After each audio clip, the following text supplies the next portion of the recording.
We've officially reached the point where whenever I'm filming, I stop every 3 seconds to just go, oh my gosh, it is so hot. Hello everyone, I'm Lila, and today I'm going to be doing a very quick May wrap up because, sweet Jesus, it is so hot right now. I don't have AC in my room yet. I'm going to like tomorrow, but oh my, May was a pretty good reading month after April, which was such a terrible reading month. May was a good one. May was a nice, refreshing thing. I read 6 books. 6 books is one more than I aim for every month. So look at me. I'm above average in that field. The first book I read is The Raven Boys by Maggie Stiefvater. This is the 4th and final book in the Raven cycle. I already have a video up on it. It'll be linked below. I gave this book 3.5 out of 5 stars. Very underwhelmed by this.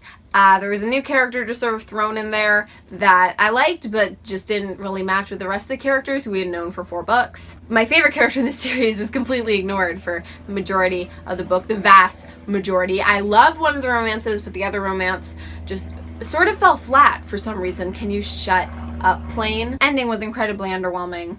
Just, oh my god. 4 books! I dedicated 4 books to this, and I was just so let down, especially after all the hype around the series. So I don't know if the series is like completely worth your while. It's wonderfully written, and they're really good characters. So if you don't care about plot, but you like those things, then this is the book for you. The next book I read is City of Glass by Cassandra Clare.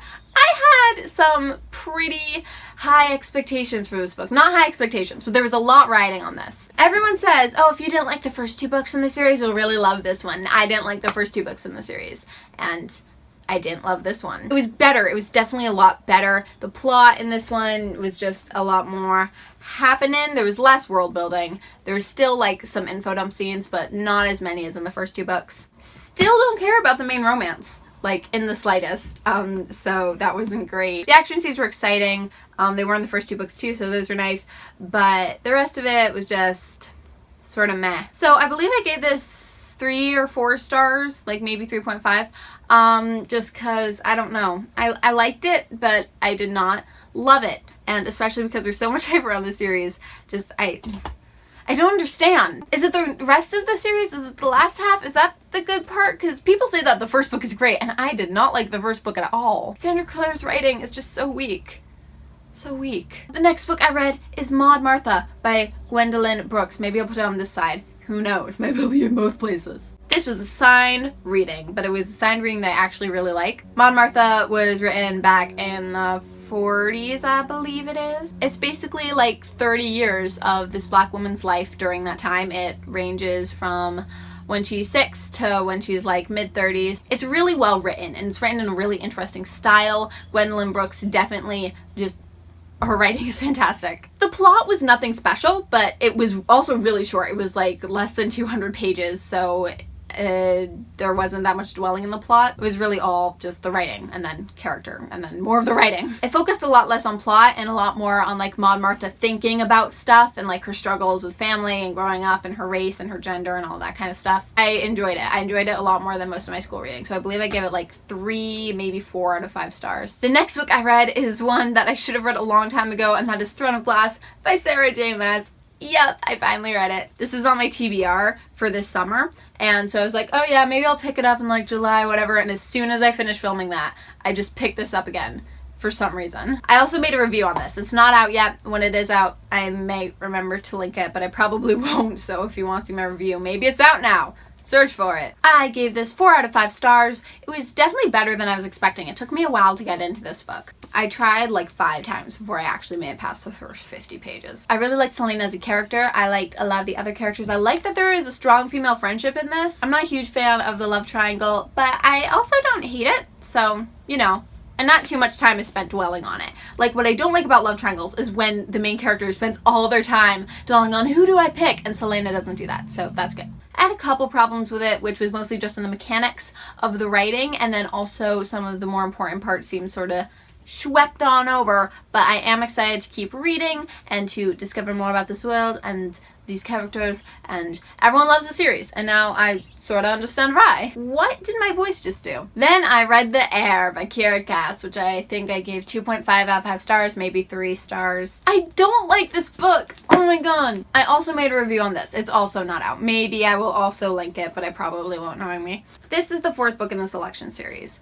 I don't like thinking of it like that because it's a weird continuation of the series. It's done weirdly. It's with new characters, which I don't like. New situation. The old characters are there, but like they've lost all of their original personality. Our main character in this is Adolin, and she is the daughter of Maxon, and who wins the selection. Oh, you all know who wins the selection. I respect her in some ways because she is really sure of who she is, and she's really good at being a princess and very strategic, and she's smart and stuff, but she's also really bratty and can be just straight up mean to people. None of her issues seem that big, but she was always going on and on about how hard she had it. I also didn't like most of the boys in this. Oh, the plot of this is that she is having her own selection, and I didn't really like any of the selected boys. None of them really had that much of a personality. They were all like cardboard cutouts and kind of boring. The plot was so lackluster. There's this big thing at the end that I just didn't care about.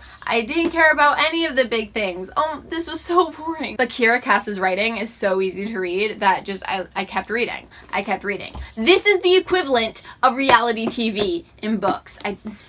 And then the last book I read this month was Everything Everything by Nicola Yoon, which I gave 3 out of 5 stars. I've been wanting to read this for so long. I've been so excited to read it. I have been like saving it because like I wanted to read it so badly because it's so pretty and I really like the concept. It has like this whole illness thing going on and it's romance and I love it. It's about a girl who has baby bubble syndrome, and so she lives inside her house and is never allowed to leave ever. Boy moves next door. He's cute. The two of them start a love thing. It had so much potential, so much potential. It turned out to be just like really cliche. Neither of the characters have that much personality. And in the end, okay, spoiler alert, if you haven't read this, then I will put this book down when I'm done talking about the spoiler, so mute it. In the end, when it turns out she was never sick all along, oh my god, I hated that so much, because I just read another book similar to this, where in the end it turns out, oh, their illness actually had this cure, even though it was uncurable, and this was different. It was practically the same thing.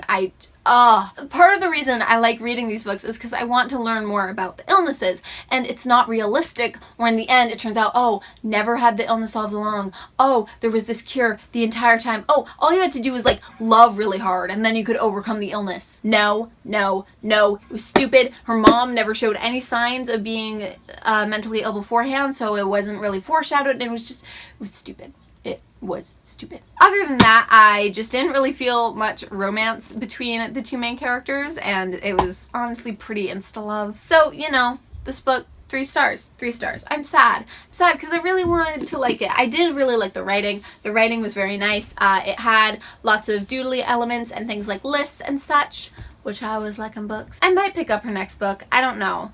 I'll wait to read the reviews. And those are all the books I read in May. Thank you so much for watching. I will be back with another video again soon, hopefully with AC, and until then, farewell.